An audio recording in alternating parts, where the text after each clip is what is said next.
Mesdames et messieurs, bonjour. En marge de la Journée internationale de la femme et filles des sciences, une table ronde a été organisée à Lubumbashi du 11 au 12 février 2023 par WRND, cellule de la Faculté des sciences et industries de l'Université de Kinshasa.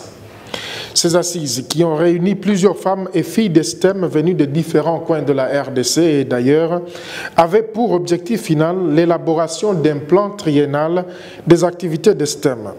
Les travaux de cette table ronde ont été exécutés dans 3 panels avec comme thème « Regard féminin sur la recherche en République démocratique du Congo », les femmes et filles STEM et développement et ensuite « Femmes et filles STEM et partenariat ». Quelques détails, c'est dans cet élément de reportage.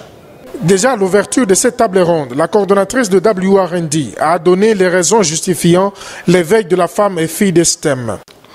La fille qui embrassait les sciences, technologies ou ingénierie à l'époque était marginalisée, stigmatisée, démoralisée par la société dans n'importe quel pays.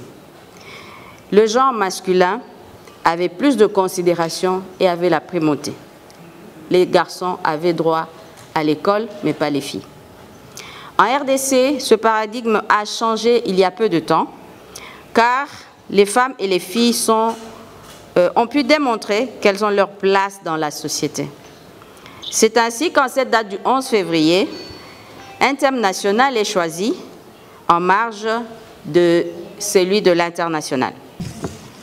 Le thème choisi est innover, démontrer, élever, avancer, soutenir. Au doyen de la faculté des sciences de l'Université de Kinshasa d'insister sur les rôles que jouent les STEM au chiquier international. Sur les classements de nos universités dans les index internationaux. En effet, ces index sont influencés en grande partie par le volume de publications dans les domaines des STEM.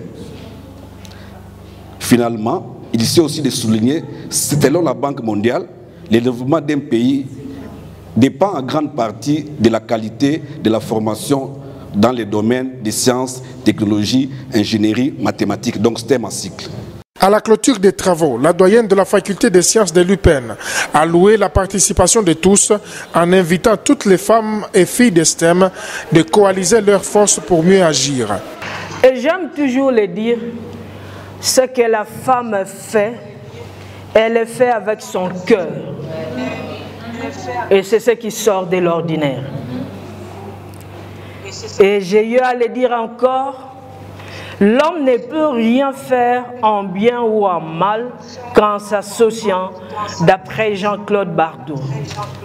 C'est pour dire, ensemble, nous serons fortes. Nous allons impressionner, nous allons faire bouger. Et nous avons tout ce qu'il faut, les capacités pour les faire.